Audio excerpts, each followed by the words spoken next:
برامج عملية تفعلها في اليوم والليلة، وعمل واحد تعمله في الشهر مرة واحدة، ثق تماما أنك ستعيش بدون ضغوطات، تعيش حياة جميلة ورائعة.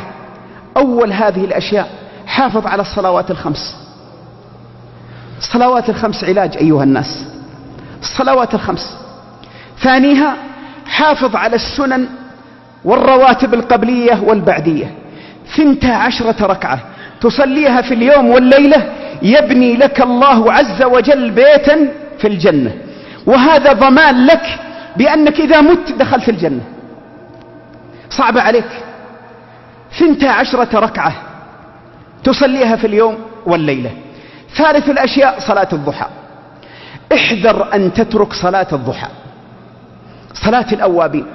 صلي ركعتين، أربع ركعات. إذا صليت 4 ركعات في أول اليوم يكفيك الله شر آخره. الضحى لا تتركها. صلاة الضحى إذا صليتها يوميا فكأنما اعتمرت وحججت حجا صحيحا سليما. هذا الثالث. الأمر الرابع الوتر. احذر أن تنام دون أن توتر. لا تنم إلا وقد أوترت ولو بركعة واحدة. صعب عليك ركعة واحدة، ركعة واحدة.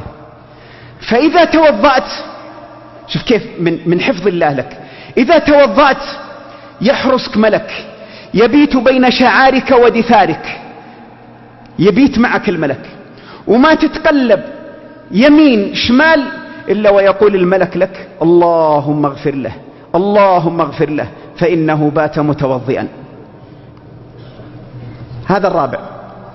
الخامس أن تصوم 3 أيام من كل شهر، 3 أيام من كل شهر، فكأنما صمت السنة بأكملها.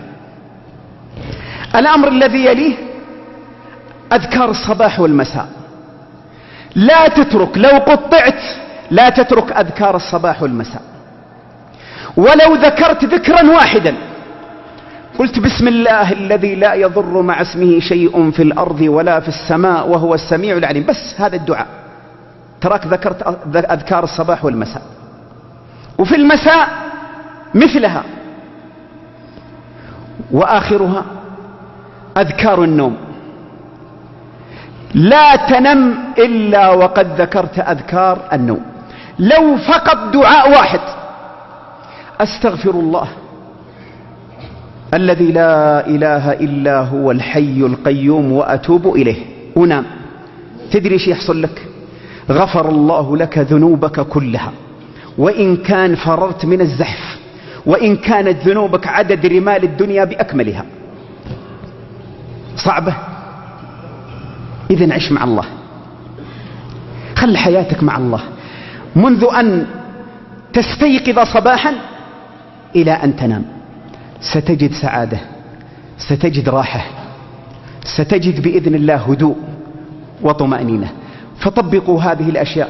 أسأل الله تبارك وتعالى في هذه الساعة اللهم املأ قلوبنا إيمانا كاملا ويقينا صادقا وقلبا خاشعا ونفسا بك مطمئنة. اللهم يا حي يا قيوم علق قلوبنا بك، اللهم علق قلوبنا بك، اللهم علق قلوبنا بك وحدك يا أرحم الراحمين.